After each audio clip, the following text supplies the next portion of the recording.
Welcome to the Football Revolution. I'm your host, Gio. Thanks for joining us. A derby lesson was handed out. Some teams were focused on the A-League. Others may have been on the beach weather or the pending international break. Either way, plenty of football to cover. And joining me is my co-host, VIG, who celebrated his birthday on the weekend. So good evening and happy belated birthday, mate. Good evening. Thank you very much. Mate, I believe you didn't get the result you wanted for your birthday, but you still got a whole weekend free to yourself. So that's as good as a win, isn't it? It is definitely as good as a win. Two-day weekend, no football on the weekend, Friday night fixtures. Can't complain. Mate, the good news is it's almost a full year before you have another birthday. It's my favourite day, the day after my birthday. So you're in a good place. That's true. It's very true. It's very true. I think once you go over a certain age, you stop counting and, maybe stop relishing the birthdays so much. Mate, you start focusing on your kids more, so that way you can't. They wonder why you're so focused and fussed about their birthday parties, because it means that you can forget about your own. But moving into the A-League, so we want to applaud the APL for amending fixtures to combat the heat wave. So men's action, the Bulls versus City, was moved from 3 to 7 p.m, and the women's Wanderers hosting the Raw was moved was at 7 p.m. instead of 4. So finally, common sense prevails. Finally, they must have been listening to the show, but yeah, look, it was obviously extreme weather conditions in Sydney over the weekend and across the country. So, yeah, look, common sense. I think, look, if it hits over 35 degrees, you've got to move the fixture. And in saying that, I think next season we need to look at changing the time slots. A 5 o'clock, 7 o'clock kickoff time, or a 6 p.m., 8 p.m. kickoff time. Have the games back to back. I think it makes a lot more sense, and it gives people time to get to the venues. And a lot of people spending their day at the beach on a Saturday and then can go to the football on Saturday night or Sunday night. So I'm hoping the APL learn a little bit from this, and when they do plan the schedule for next year, they can act accordingly.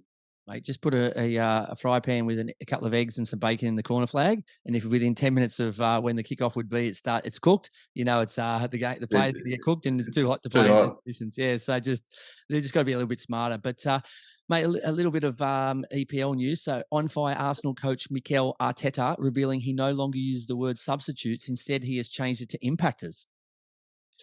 That's the word I use to you, actually, mate. I always say to you, you're an impactor. Just an impactor. Bit of psychology there, I think. I guess as a footballer, you never want to be left on the bench, and you always want to be, in that first 11. And it's sometimes difficult to be a substitute and come on and impact a game. But it goes to show the mentality that Arteta has and what they're building there at Arsenal. And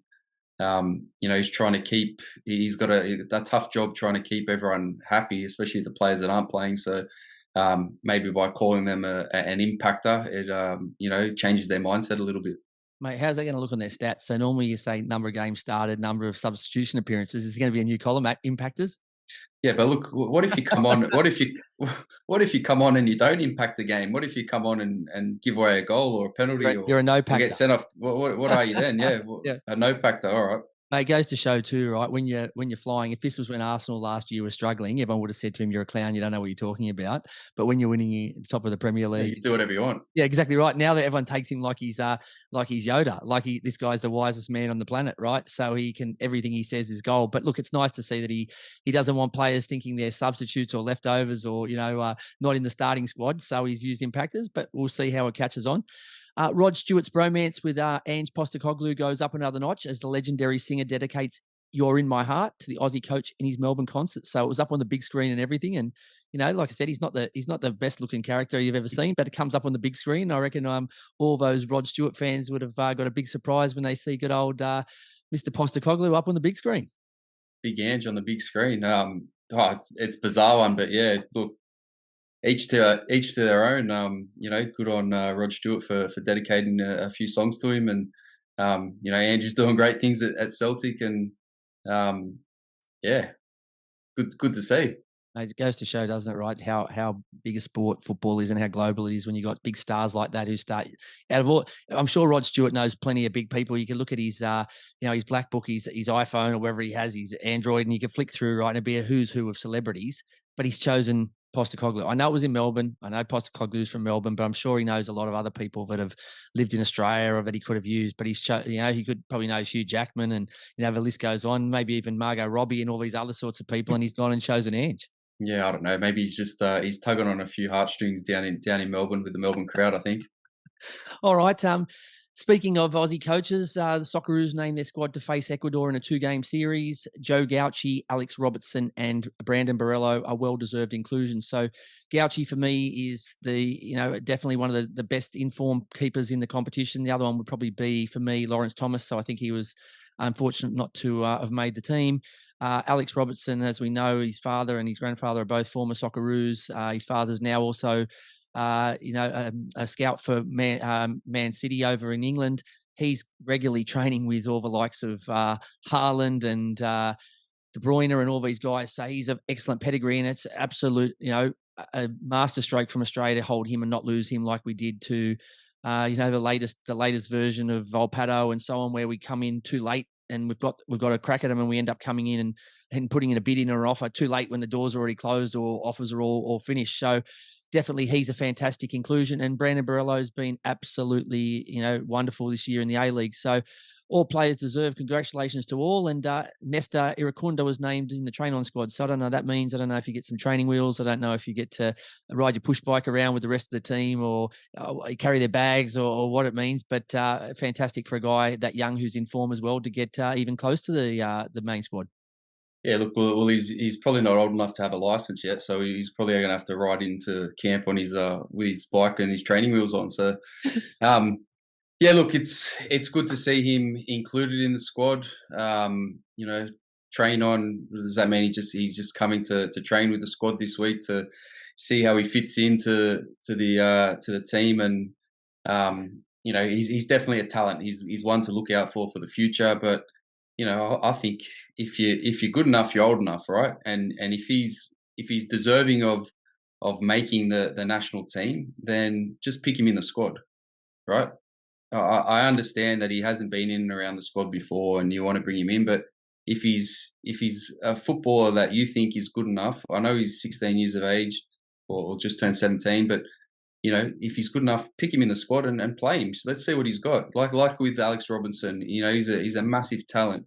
He's training with the likes of Kevin De Bruyne, Ilkay Gundogan, Phil Foden, Erling Haaland, all these great players that are at the top of their game.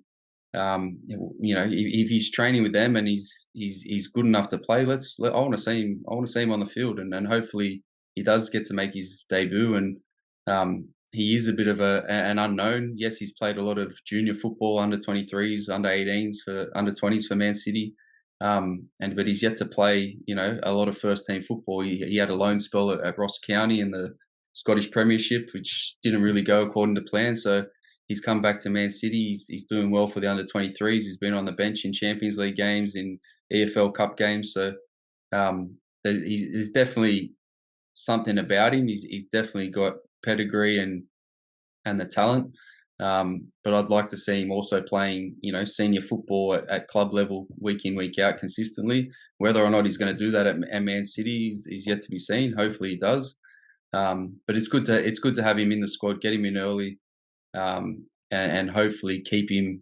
in the Socceroos long term.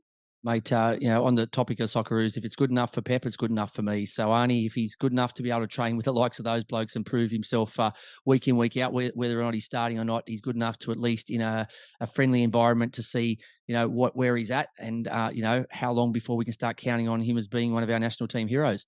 Moving on to our 160 kilometres for AVM update, Superhuman Bulls physio Brendan BMW Wyatt's upcoming run on the 15th of April in memory of Bulls skipper Uli De Veer's wife Lily to raise money for the Brain Foundation Australia. BMW is training the house down. Not only is he running his weekend marathons, but he's having to deal with the incredible heat as well. So just goes to show how much of a freak this guy is. So far, he's raised $5,674, but we still have time to go. So please go to our mycause.com.au link where we've set up our own Direct Me page to donate. The run from Avalon Beach to Wollongong is open to all to join in any way you want to. So get yourself down there, call out to him, donate some money. Anything can help BMW get the job done, and more on BMW's progress next week. Yeah, absolute machine. Good luck to him. And I don't know if he do a marathon again this weekend in that extreme heat. Yeah, he did, and then he was posting photos of him smashing down a burger and some fries and a drink, which I think he more than deserved because he's probably burned about 5 million calories and he's probably just had about 5,000. So I think he's up a few. I think he's in credit massive. I think he's in credit. He's in credit. I think he's all good. Yeah, I think he's way ahead of the game. Aussies abroad, so we continue to shine very bright in Germany. So Jackson Irvine with a double and Connor Metcalf with an assist as St. Pauli crashed SV Sandhausen 5-0. Big Harry Suter with a man of the match performance as Leicester drew 1-1 with Brentford. Mitch Langrak with another clean sheet and a 0-0 stalemate. And in the J2 League, Mitch Duke with 2 more assists as his team beat Yamagata 3-0. Nailed it. That's a bit yeah, look, good to see the Aussies doing good. Obviously, Jackson Irvine and Connor Metcalf absolutely flying at St. Pauli since they came back after Christmas. I think the long extended Christmas break that they get in Germany did them the world of good because they were languishing down near the relegation zone before that, and they've come back and I think they're undefeated. So doing well. Jackson Irvine on the score sheet again with the double. He's flying at the moment and he's probably one of our first picked in the Socceroo squad these days and in the starting 11 as well. All right, PL news. Saka shines for the Gunners as Arsenal defeats Palace 4-1 and takes an 8-point lead in the title race. In the top 4 race, Newcastle with a late win while Tottenham conceded late to draw. At the bottom, Southampton steals a late point against Spurs, so they're 2 points from safety now and starting to try and catch on to the back of that pack who are just ahead of them. And Everton takes a point from underperforming Chelsea to be 2 points from the drop zone. No player escape room this week, and as we've had a break, and as we have a break before reloading some more stars to join us, but we do have a special expansion segment which we're going to talk about with the new proposals. We wrap up match day 18 of the A-League women's competition, revolutionised roundup of this week's men's games. Is there anything I didn't see? VIG.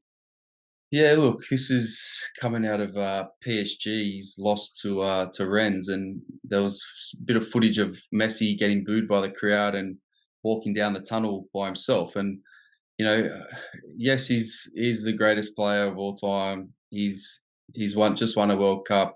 He's won Champions Leagues. He's won league titles everywhere he's been.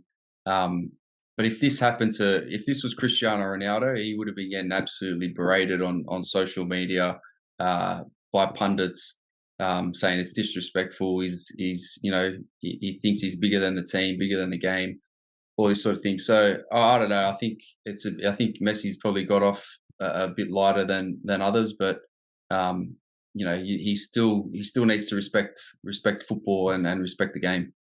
Mate, yes, we know he's very likable, just like you are, and I cop a lot more stick on the show for probably not saying as much as you do. But it goes to show, right? When you're a fan favorite like you are, and Messi, you get away with it. And sometimes if you're Ronaldo and you've got a target on your back, you get pot shotted. So unfortunately, you just take those the luck of the draw, right? And so Messi and VIG, you guys can just keep getting away with blue murder, and we just have to keep copping on the gin. All right, A-League women's wrap. So Newcastle Jets blow a 2-goal lead, allowing Adelaide United to score twice in the second half to leave Highmarsh with a morale-boosting point, but disappointed they haven't taken all 3. Sally James with a stunning save to deny Courtney Vine from bagging a brace and doubling Sydney's lead, which allowed an injury-time Caitlin Torpey goal to salvage a point for Melbourne City. An early Sierra Hinson goal gave Perth Glory a 1-0 road win over the Wellington Phoenix and keeps their finals hopes alive.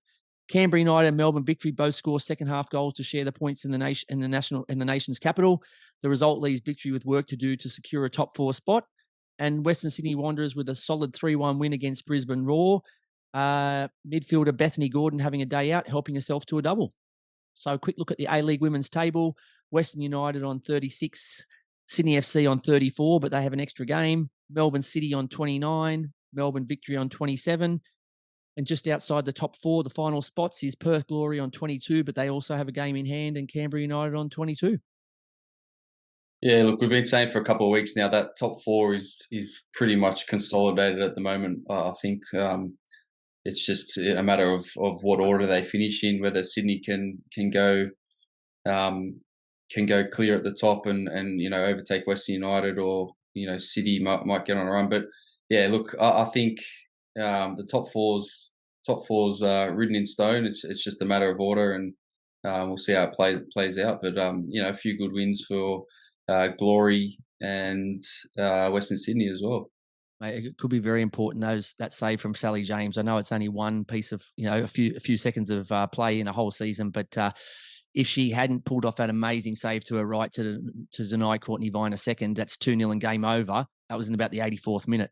94th minute, Caitlin Torpy turns up with off a corner, and she puts home one to make it 1-1. So if Sydney win that game, they go equal with a game in hand, and it's probably Sydney's title again. But now they've put themselves 2 points behind with a game in hand, and okay, it's a game in hand, but you still have to bank the points, right? So they've got 3 games to play, whereas Western's only got 2. So they've already got the points in the bank. So look, this will be interesting. And, I think Western United have had an amazing season. So look, hopefully they can hold on and win some silverware in an unbelievable season. But you never count out the champs. And you've also got, still City and Victory in there. So it's on for Donkey Kong. My weekly wrap has been replaced by Shout Out, dedicating a weekly song to a team or a player for their good or bad performance. This week's Shout Out goes to a man who's returned to the A-League this season and has been scorching pitches across the country. Western Sydney Wanderers on fire, number 26, Brandon Borrello. His excellent performance in the demolition derby of Sydney FC and his call up to the Socceroos squad. And the song we send to you is Rock Nest Monsters' super cool track, Winner's Circle. Welcome to the Winner's Circle. We all winning here. We all winning here. We all welcome to the Winner's Circle. We all winning here. We all winning here. We all winning here. Enjoy the Aussies camp, Ecuador series, and good luck with your pursuit of silverware with the Wanderers. Yeah, look, he's come back, and he's proved himself in the A-League once again, and he's been arguably the best player in the league this year, and he's not only scoring goals but creating goals, and hats off to him. He's been rewarded with a Socceroos call-up, and hopefully we get to see him in this 2-game series. Yeah, he's been absolutely brilliant, so we wish him all the best. A-League men's table, so Melbourne City 41, played one less game. Adelaide United have moved into second on 37. The Wanderers 3 points back in third on 34. Then there's that little bit of a log jam. So the Central Coast on 31, Wellington on 31, and Sydney FC rounding out the top 6 with 20 on 27. Excellent wins for Adelaide, and the Wanderers give them some breathing space, while poor results for the Mariners, Phoenix and Sydney have them looking over their shoulders. Yeah, City stumble a little bit again. Whether Adelaide can catch them, I doubt it. They've still got a game in hand, City. So it's looking like City, Adelaide, top 2, potentially the Wanderers sneaking in there. It'll be a battle for second between Adelaide and Western Sydney, I imagine. And then the next 3. The big disappointment for the weekend was Western United. They missed a big chance to jump into the 6 and go ahead of Sydney. Yeah, mate. I think there was an opportunity also for the Jets and the Bulls, which they weren't able to take as well. But look, at this point in time, it does look like City will take home another Premier's plate. But let me tell you, if it was a one-off game now between City and Adelaide, you know who your money would be on. Oh, Adelaide are doing great things, and I think as a football club and a model for a club in the A-League. I think they're probably top of the hill at the moment. They've got a great stadium, they've got a great fan base, they're getting decent crowd each week in, week out, and they've got a good squad of players, good coach, and they produce really good young talent as well. So for me, as an A-League club, they're probably right up there at the moment as being one of the best all-round clubs in the league. Yeah, hats off to Adelaide. Revolutionised Round-up, we select a match of the day each and then a mini review of the remaining 4 games. In the match of the day, we give the score, the goal scorers, the players of the game, the turning point, as well as what we would have changed, either Coach Gio or VIG. The first game up was a very mouth-watering one on paper, but it didn't turn out like this. It was Adelaide United hosting the Wellington Phoenix on the Friday. The final score here, and this will be my match of the day, was 5-1 to Adelaide United. The goal scorers was an own goal by Scott Wooten in the 16th minute. A second goal was then added by Jovanovic in the 23rd. Lachlan Barr in the 51st, making it 3-0. Alex Rufer then got one back for the Phoenix from the penalty spot in the 54th before Ibasuki in the 62nd and Goodwin in the 71st finished things off to make it 5-1. It was a great win or a good win. I'm still trying to work out what it was, but either way, he helped himself to a goal. Laser-like service for 2 goals from his set pieces, and the second last pass that opened up the Phoenix for Ibasuki's goal. What a captain's knock. So for me, the player of the match without doubt was Craig Goodwin, absolutely fantastic. There was some other amazing support cast from him. I think Gauchi was excellent. I think there was Zach Clough was also very, very good. So there was a lot of good players in a very good Adelaide side, but Captain Craig Goodwin was just another planet. Yeah, look, absolutely a good win and goals galore for everyone. They shared it around and got everyone amongst it. But just comprehensive from start to finish. Craig Goodwin. We spoke about Brandon Brello before, but Craig Goodwin's up there as well. And to have players like this of that caliber in the A-League playing week in, week out, doing really well, contributing, it's only going to bode well for the national team. Honestly, and like I said, I'm not trying to put a voodoo here on Adelaide, but how in the world is there not clubs around Europe who are trying to snap him up? Not only is he a quality player on and off the pitch, but he's left-footed, right? He's brilliant off set pieces.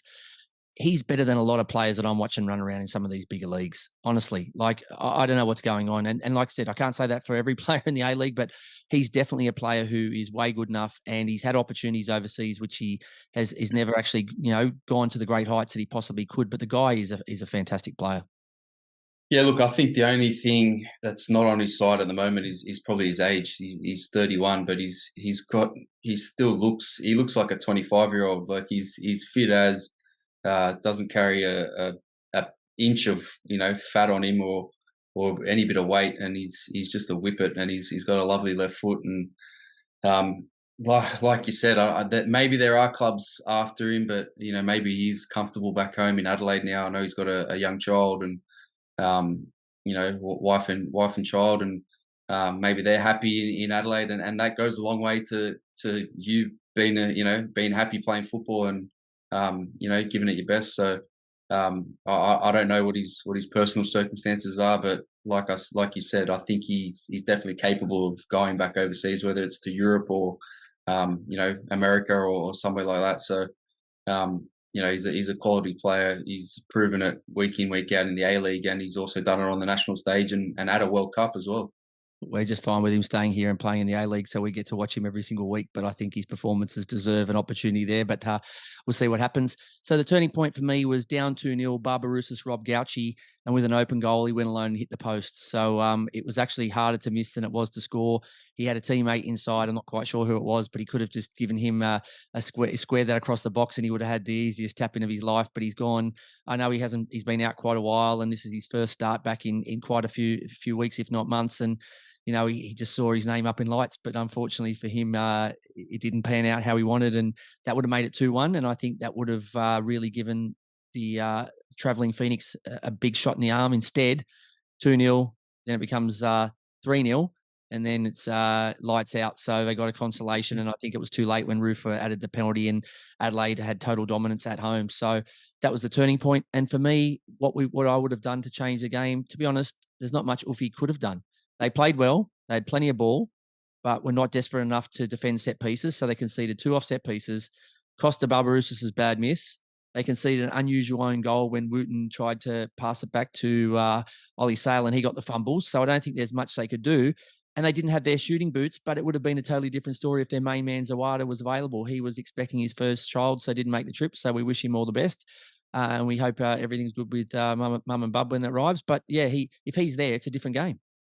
Yeah, definitely. Look, we spoke about him, at end, I think last week on the pod, and his contributions that he's made to Wellington and to the league since he's come here, and he's scoring week in, week out, and when you take that away from your team, it leaves a massive hole. And like you said, Barbarouses, who filled that gap, hasn't played in a while. He's been injured in and out of the team, and it's little moments in football matches that can go either way.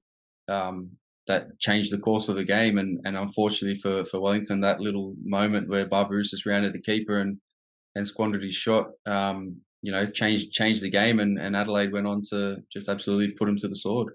And that's the downside of having a star striker who is an out-and-out striker, is the fact, and who doesn't get injured, is that you don't get a chance to ever have a plan B, right? And so when the time comes when you do get it, you're not ready. Right. So it doesn't matter how well they've been going. If this had happened in any game, could have been this week, could have been in 3 weeks' time, could have been in a final series. Without Zawada, they didn't have a backup plan. And it was proven because they had heaps of ball, plenty of chances, and they couldn't take it. Even with a Barbarouses, a David Ball, a Krayev, who have all been, excellent throughout the season, without having your main man there who just knows how to get himself on the end of something, even when they're dominating the game, not dominating the game, he just knows where the back of the net is. Yeah, look, he's an out and out number 9. He's a poacher. He's good in the air. You know, gets in and around the box and finishes. 9 times out of 10. So when you take that, like I said, when you take that out of your team, it's difficult, and they haven't had to deal with that, since he arrived, pretty much. So pushing something uphill when you don't have him playing, right? Yeah, definitely. All right, moving on to the first of the Saturday games. It was the Brisbane Roar against Western United. How'd you see this one, VIG? Yeah, it was I saw it as a big opportunity missed for Western United. They could have jumped Sydney FC into the top 6 with a win. The match finished 1-0 to Brisbane Roar with a J. O'Shea winner in the 81st minute. But well taken goal, very well taken. Oh, lovely finish, nice little cut back to him, and he just put it top corner, and the ball's bending away from the goalkeeper, so it's always a hard one to save. And I thought there easily could have been another 3 or 4 goals in this game. If it wasn't for the goalkeeping heroics of Jamie Young and Jordan Holmes. They were both brilliant. Made some crucial saves. It could have easily been 2-1, 3-2, 4-1. There was plenty of goals or plenty of chances, and both keepers were great on the night. And for Jordan Holmes, he's probably got himself or got his team the 3 points in the end. Yeah, it was a keeper show, but can you believe this before we move on? Western United's winning streak ends at 3. Another win and they would have somehow been in the top 6. Yeah, just tell me how could this happen? After I cursed them on the first show of the year, saying they will not make the top 6 this year, doesn't matter. They're out to prove me wrong. No, you're on the money, mate. Your call was absolute genius, because whether they scrape into the 6 or not, they're not the team they were last year. They're a massive shadow of the team they were last year that won the championship. So, yeah, they're nowhere near where they're at. But this would have been 4 wins on the trot, and they would have somehow slipped into the top 6, 1 point ahead of Sydney. So I don't know how that happened, but look, they're still in with a fight, but they did miss a golden opportunity. So moving on to the second of the Saturday games, it was the Newcastle Jets hosting the Perth Glory. This game ended 2-2. Blow the whistle, ref, was what Newcastle Jets were saying after they were left to rue the chance to go even with Sydney FC in 6, conceding a very late 97th minute equaliser via a Ryan Williams header.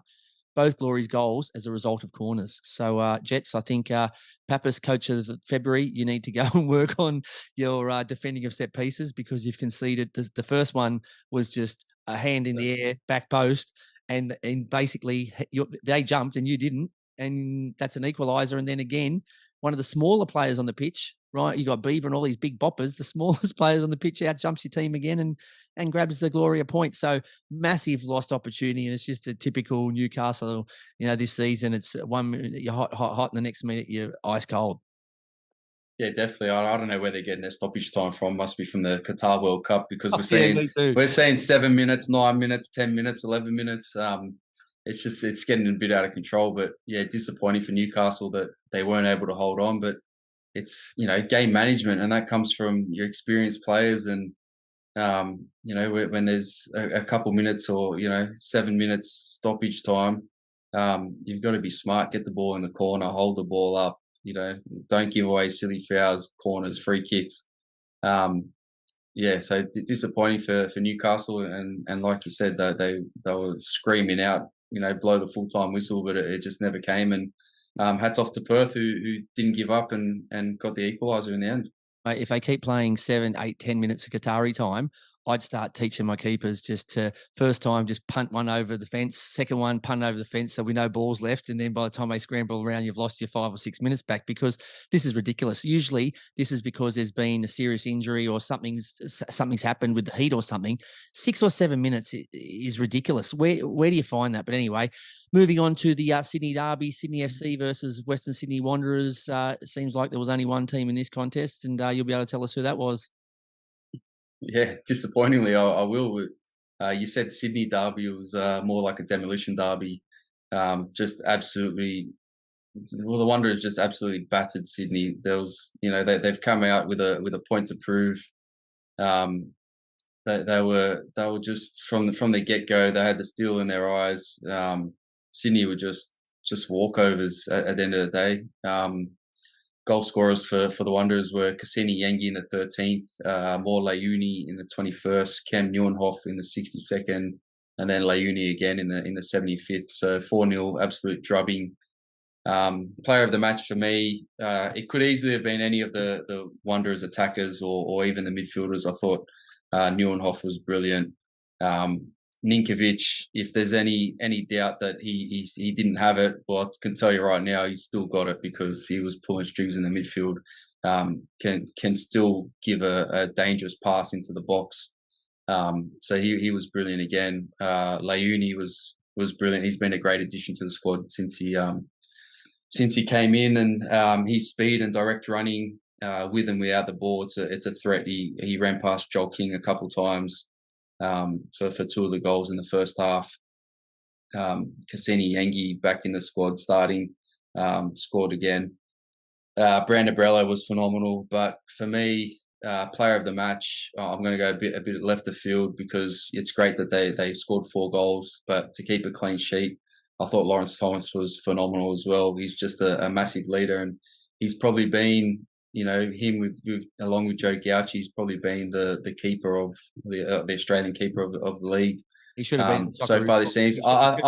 He should have been. I think he should be rewarded with being in the squad. Look, I know Redmayne's, went to the World Cup, and it's a bit of a celebration for the World Cup players to come back and to show our support for them. But at the same time, I think Lawrence Thomas has been one of the best keepers in the league, and that was November, right? That was November we played. Yeah, this is now March. This is. I don't think, if on face value, I don't think Redmayne's club form for Sydney FC warrants him being picked in the Socceroos squad right now. Like, whether he did in November before he went to the World Cup, great. Whatever, that's in the past now. But right now, for me, he's not in the top 3 goalkeepers for the Socceroos. Right? There's Langerak, there's Lawrence Thomas, there's a few other keepers playing overseas as well. So, I think Lawrence Thomas, I think I read a stat, he made 7 saves from shots inside the box, something like that. So, Sydney did have their chances to score goals, and Lawrence Thomas kept a clean sheet along with the back line. And for me, he was the player of the match. Mate, the first thing that came to mind after watching this game was Wanderers were too creative, and you said it, you hit the nail on the head. Borrello and Ninko were pulling the strings. It was a puppet show from these two, and it was absolutely a pleasure to watch. And to be honest, you don't always get to see this type of football in the A-League, and that's no disrespect. It's just a really creative, well thought out, and just carving up an opposition, and that doesn't happen week in, week out. So it was an absolute pleasure to watch. Not if you're a Sydney fan. But quick question for you: are the Wanderers a real deal, or is Sydney just currently making up finals numbers? I think a bit of both. I think the Wanderers are the real deal, and I think Sydney are currently just scraping in and making up finals numbers. I think. Look, well, last week we were saying the Wanderers are maybe had a bit of a stumble, but I don't know. I see them as the biggest threat to City. I think in a one-off game, I think the Wanderers have a bit more firepower, and I think the addition of Amor Leuni has been massive. There was no Schneiderlin either. No Schneiderlin. I think they've got it right with their recruiting. So hopefully we see that. And Adelaide for me, a bit of unknown. They've got a few younger players, a few players with a bit of inexperience. They rely a lot on Goodwin and a few others. So it'll be interesting. But I think the Wanderers are the real deal. I think they can challenge Melbourne City this season. All right, tell us what the turning point was in the game for you. Yeah, look, the turning point for me was, I think there was no real turning point. I think Corica just got the lineup wrong from the start. 2 left backs, one playing as a winger, which is you love the 2 left feet, don't you? You wear 2 left shoes, no right foot, just 2 left feet. Yeah, look, I understand if you're playing a defensive formation and you want to nullify an attack on one side of the pitch, then great, have your 2 defenders there, one playing in a more advanced role where they can interchange. But I don't think either of them are as comfortable going forward as they are defending. They're both very similar players, Joel King and Caballo. They're good on the ball, a little bit more technical, can pass, but they don't have the speed to break lines and really stretch a defence. So for me, having both of them on the left-hand side is a bit of a waste. So you've Does got that lead into what you have done? yeah, 100%. It leads into what we've changed. You got Kaczarski, Wood, Segasic, Gerwood, Reek on the bench. And when they came on, they all looked good. So I would have changed the starting lineup. I've been saying they've got to play with a proper number 9. I know Mac's been playing up there, but he's more natural on the wing. So they're taking away 2 positions there by not playing a natural number 9 and then playing someone out of position on the left wing. So you're not getting the service and you're not creating the chances for your number 9 up top and your other attacking players. So I would have started, Kaczarski or Wood up top, and if you move Mac back out to the wing and you get more value out of him. So, but in saying that, I thought all 4 of the young boys when they came on, I thought they brought lots of energy. They troubled Western Sydney, and for the last 15-20 minutes, Sydney created a fair few chances as well. All right. The second or the first of the Sunday games was the Melbourne victory at home to Central Coast Mariners. The final score here was 2-0 to the Victory. Mariners don't convert a huge share of possession into goals and allow 10-man victory to severely hurt their chances of a top 2 finish. But it's still not enough to lift Popper's men off the bottom. So it was a good performance from them.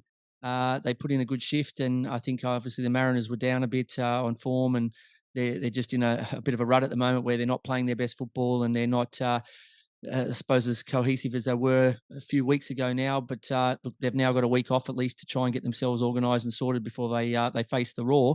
But look, it was a good performance from Victory. But the sad facts for them is they still can't get away from the wooden spoon. So a few more games to go. So if you're a Victory fan like I am, you're hoping that they can do something or get off the bottom of the spoon. But not great reading for the Mariners at the moment. So a week off may help them a little bit more than they did the Victory.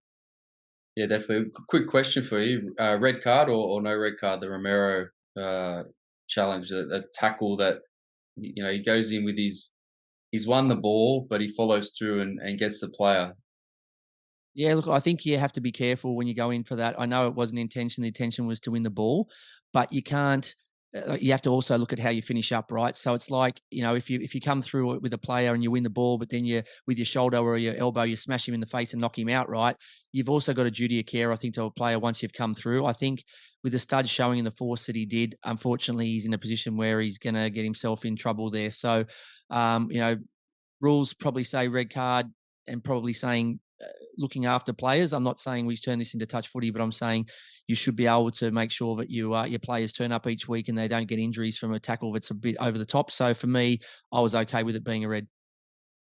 All right, fair enough. Yeah, I agree. I think you've still the way you go into a tackle, you've got to be wary these days because on slow mo and with VAR, everything looks worse than what it actually is. So sometimes slide tackles, sometimes you just can't go in like that. I ask you this then, VIG. Could he have won it any other way? Is that the only way he could have won the ball? The answer is no. He could have gone in 10 different ways and won the ball without having studs showing, and he still could have won the ball. So it's not like he was in a position where he came from an angle and it was the only way he could tackle him with studs showing. There's plenty of ways he could have. It was a bad technique for winning a tackle with a clean challenge. That's simple facts for me. So, yeah, like I said, I feel sorry for the player because I don't think he had any intention of trying to, get Maxi Ballard or cause him any injury. And, and I think it also let his team down. So fortunately for Victory, it didn't cost them any points. But I think for a guy who scored a goal and, he was on a bit of a high, it was a sad way for him to end the game. But,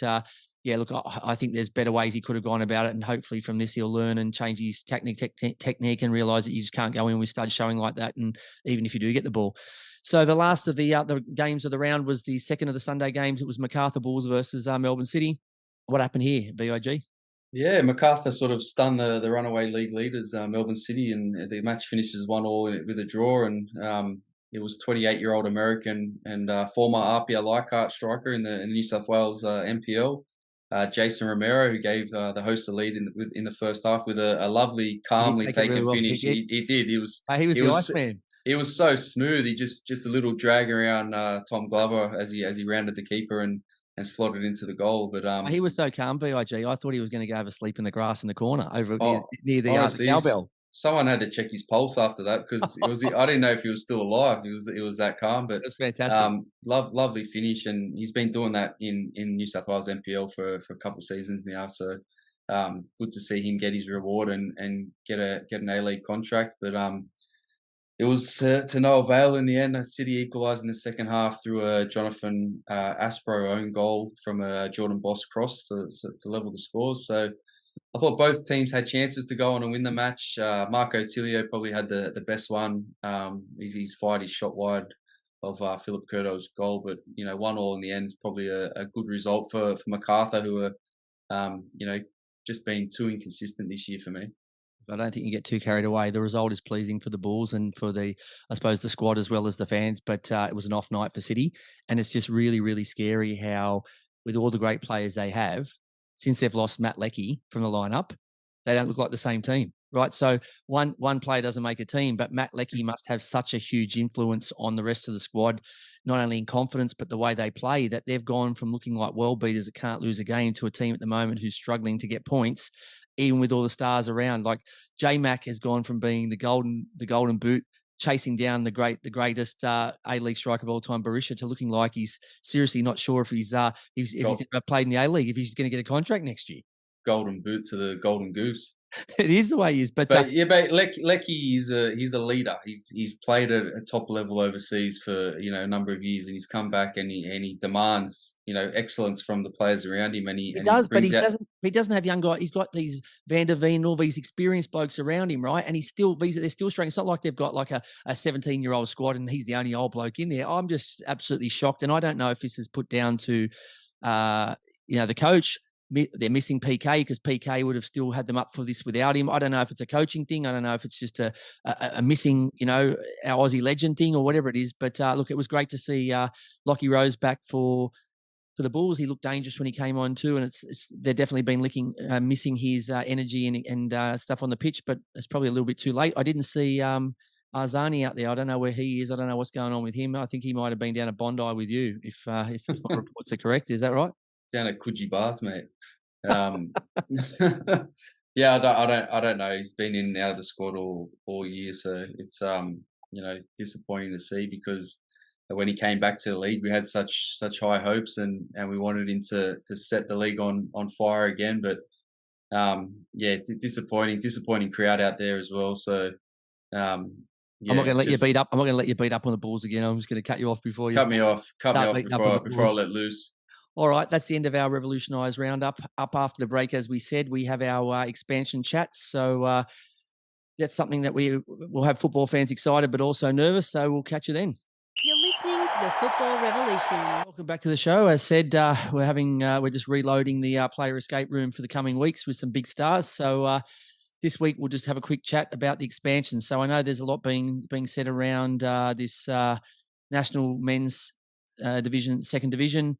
But then there's other stuff that's come out this week as well around an expansion of the current A-League competition, which makes it even a little bit more complicated. So I thought with the master of football, the VIG, the stats man, we'd run through with you. So the A-League competition set to expand into Canberra and Auckland for the 2024-25 season. What are your thoughts? Yeah, look, I'm a bit torn between this, because in one way, more teams means more opportunity for young players, more opportunity to become a professional footballer in this country, which is great. Something that I didn't have a chance to do when the A-League first started and coming out of the old NSL days to the A-League. So in one way, providing more jobs, I guess, for young footballers is great. But having the APL pick where they want these teams to be, and then wanting people to come in and invest 25 million each for a license, seems to me like they're just doing this for the cash at the moment, because they need a cash injection. So I'm torn. I'm torn between. With that said, VIG. So the two things they'd be looking at obviously is MacArthur and Western United have both come into the competition. They've both been a success with what they bring on the pitch. but they can't rub two sticks together in the grandstand, right? They can't get any fans. I know Western United are building a state-of-the-art stadium. I know MacArthur's probably got big plans, but at the moment, doesn't matter what they bring on the pitch. It doesn't matter if they've got world-class players like Diamante, or, they've got excellent players like, the best in the competition, De Villa. They still can't get it. There's teams that have not half the players, they have the half the names, and they still can't get a crowd. So they're obviously very, very scared. And I'm not very rarely do I defend the APL, but they're very scared about having excellent football teams or great players, but you can't pay the bills if you've got no one paying. Yeah, 100%. And I understand that they've gone out and they've looked at, I think, 13 different locations, and they've identified Canberra as Auckland as the top 2 for expansion. So they've done their research. But how can you ask someone to invest $25 million into starting a club in those 2 areas if they don't think those 2 areas themselves are the best place for an expansion club? If I've got 25 mil to invest, I want to be doing my own due diligence and my own research and my own background, and finding out where I want my football team to be, but everyone and then growing it. But everyone's thinking like this, VIG. So you look at the enemy, right? The NRL. So NRL has a competition where before they were happy to have anyone that was prepared to pay the bills, right, and put some money into rugby league in this country. Well, now when they've started the women's league, the first 4 teams they put Warriors to have Trans-Tasman, the Broncos, because that's the heart of rugby league. They have St. George Illawarra because they cover all the way from Cogra down to Wollongong, and the Roosters because they were prepared to expand out. Teams like Cronulla, South, who we were saying we're not prepared to move from where we are. We don't even want to expand or try and grow our fan base. We're just stuck in Redfern or we're stuck in the Shire. They weren't interested in them. So it was all about looking and seeing where they could put people to make sure that they can get best investment. Now, is it the best model? No, it's not. But I think the only thing they can do is, once they get a second-tier competition, it doesn't matter about where they're trying to put teams. It matters on how you perform on the pitch, whether you get promoted or whether you get relegated. And until we have that, how else do you pick it? You can't just go and start saying, okay, everyone just put in their bids, and you go and find out that a team like, I don't know, a Western United has someone invest all their money, and then no one comes to the games. I don't know how that's a profitable model. So I don't know. There has to be some, and like I said, I understand what you're saying, and I don't disagree with it, but I don't know where's the solution in the meantime until we start getting promotion and relegation.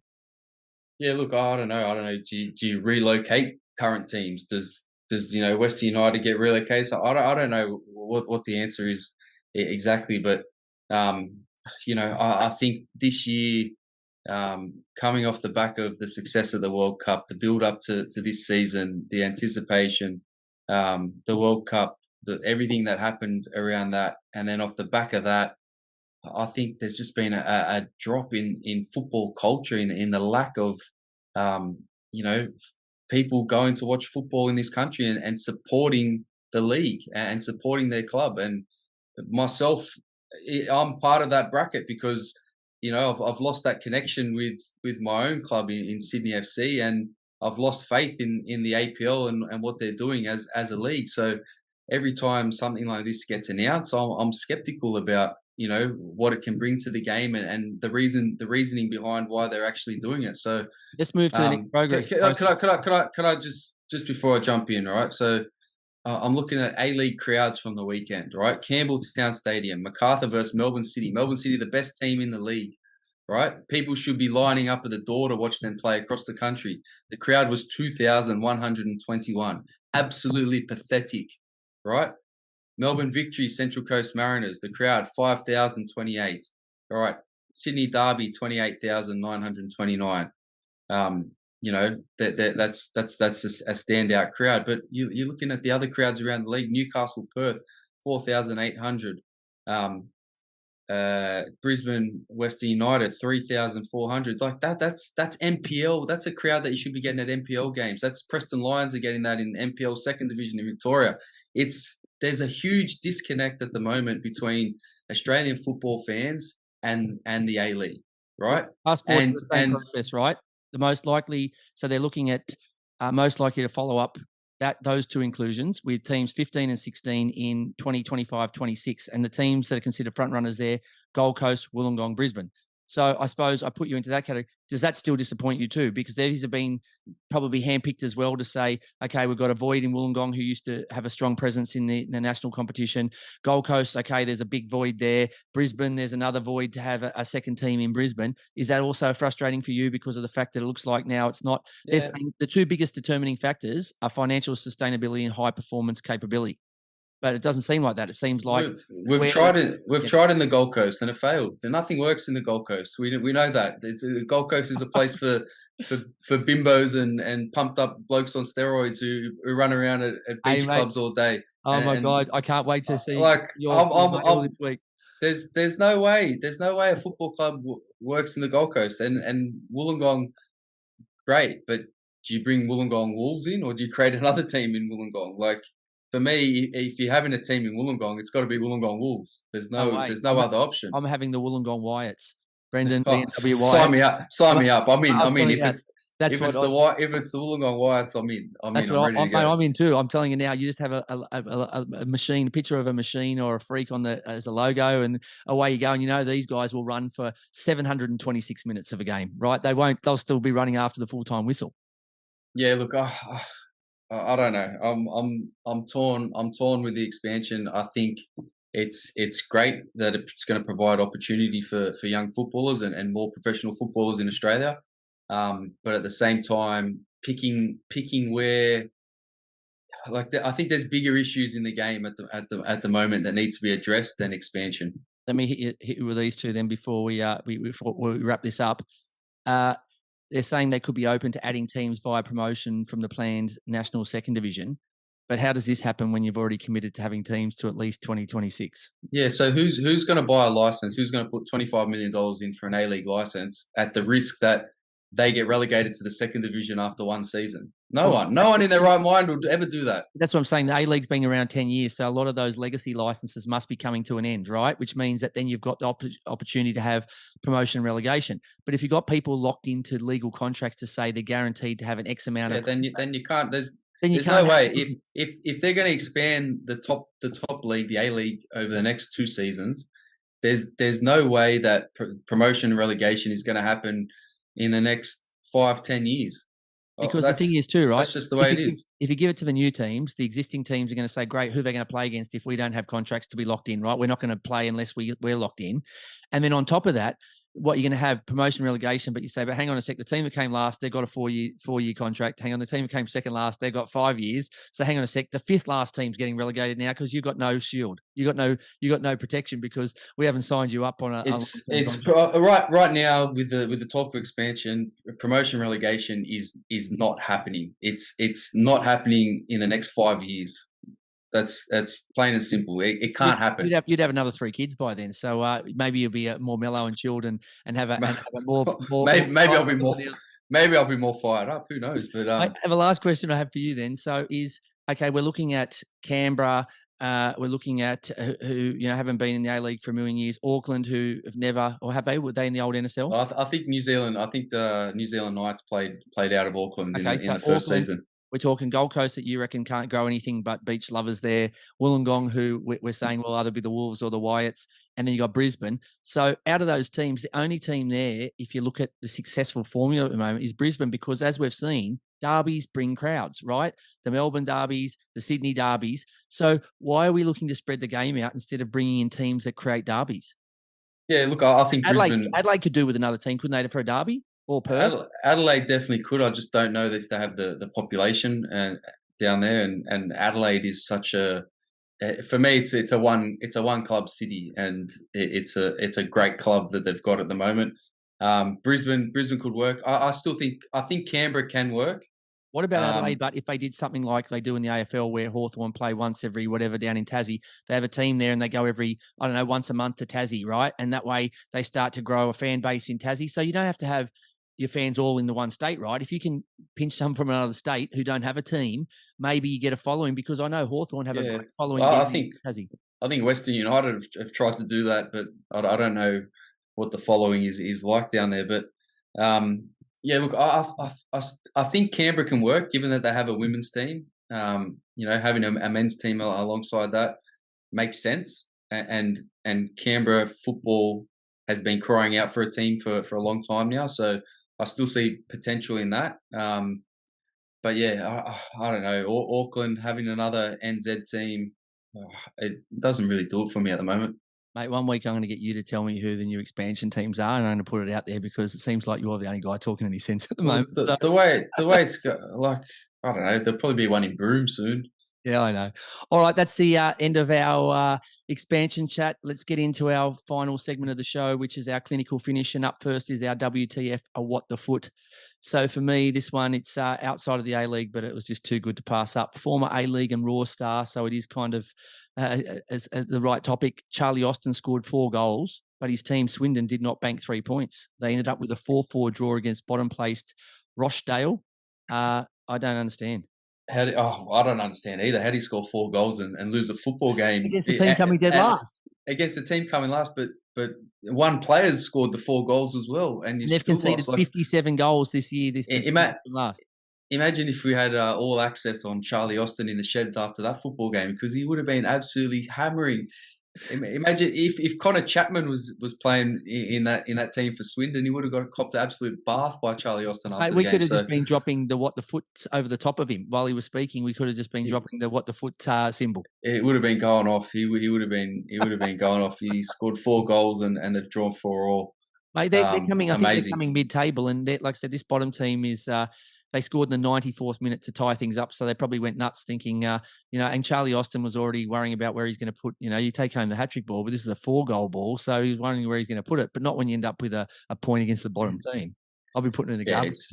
It's embarrassing. I definitely wouldn't be. Normally, you get the hat-trick ball and then you take in the sheds and you get all the players to sign it. I would have just been taking it home. I'm not getting my defenders to sign that ball after they've copped 4 goals. And there's one other thing that I wanted to mention on the what the foot, which is hasn't taken home the award this week, but it's just left me absolutely bamboozled. I know you'll have an opinion on it quickly. Patrick Vieira sacked at Palace. Now they're sitting. Okay, I know they're sitting only a little bit out of safety, but they're still sitting in 12th, right? They're not sitting in 17th. They're sitting in 12th, so they're almost mid-table. He's got no budget. He's got nothing to spend on players. He's got the most average squad you've ever seen. They've got one bloke who they've had around for a million years that they've been trying to sell, not sell in Wilfred Zaha. How do these guys really think? Do they think he's a wizard? Like, I know Chelsea have got Harry Potter. Do they think he's a wizard? Is he Dumbledore or something? Like, I don't know. They are in a bit of trouble. They've lost 4 on the trot, so it seems like just a weird time. I think there's only 10 games left in the season, and they're in 12th. They're in 12th, but they are only. I think they're only 3 points ahead of West Ham, who are in 18th. So, but on the weekend, West Ham has spent a lot more money than them. And on the weekend, you think if he's the problem, the team always bounces back with a new coach. And they played Arsenal. They might have had no coach, 10 new coaches. They were horrible. Yeah, they shouldn't be beating Arsenal, right now in the league. So I don't know. I can understand that they've probably hit the panic button, but I think they've hit it a bit too early. It was poor form. Anyway, games to watch this week. The A-League men's get the week off for the international break. So while we'll be covering the women's games next week and some other bits and pieces, there'll be no A-League men's. So they all get a nice break. They're all hoping maybe that they get the same weather we've had in Melbourne and Sydney and Brisbane the last few weeks where they can go to the beach. But knowing the clubs, they'll probably make them train all weekend. So it probably won't be a good weekend off. And they at least get to watch a little bit of international friendlies at night. Yeah, look, they can catch all the international football Friday night. Obviously, Socceroos are playing Ecuador out at Combank Stadium at 8 p.m. And then on Tuesday night at 7:30 p.m. At Amy Park. Let's hope some of these new young lads who are getting their debuts get an opportunity to show what they can. There's no point in them coming and parking on the pine. We've got 2 games, and let's let him roll the dice and see what we've got. Moving into our TFR fantasy update, here comes the king. So VIG's closing in on me week on week. I think I'm starting to feel a bit of heat on my back, a bit of noose coming around my neck. But so my round score this week was 90, taking my total to 1704. How did you fare this week? Yeah, so I cracked 100, 101, and it takes my total to 1688. So slowly creeping up on you. You can probably hear me breathing down your back a little bit. Mate, you're only 16 behind, and you're only 1 point away last week from having three centuries in a row. So I know you're 4 centuries in a row. Centuries in a row. 112, 106, 99, 101. So Mate, Not a bad batting average. I'd get a start for the Aussie cricket team right now. Mate, I know. Yeah, I'm pretty pleased with this week considering I made no changes and regular captain Zawada was out. But for me, hot was Neuenhoff, who got 20, and Ryan Williams, who got 19, and cold was Tilio, Reese, and Risdon. So I'm not sure what was happening with the Melbourne teams, but they're doing me no favours. And on the bench, Thomas scored 17, but I was still happy with Holmes, who got me 14. So there wasn't much there, so I didn't lose a lot. But I was pretty happy until I saw what you'd done, and you've worked your magic again. So how did you fare? Who kept your team?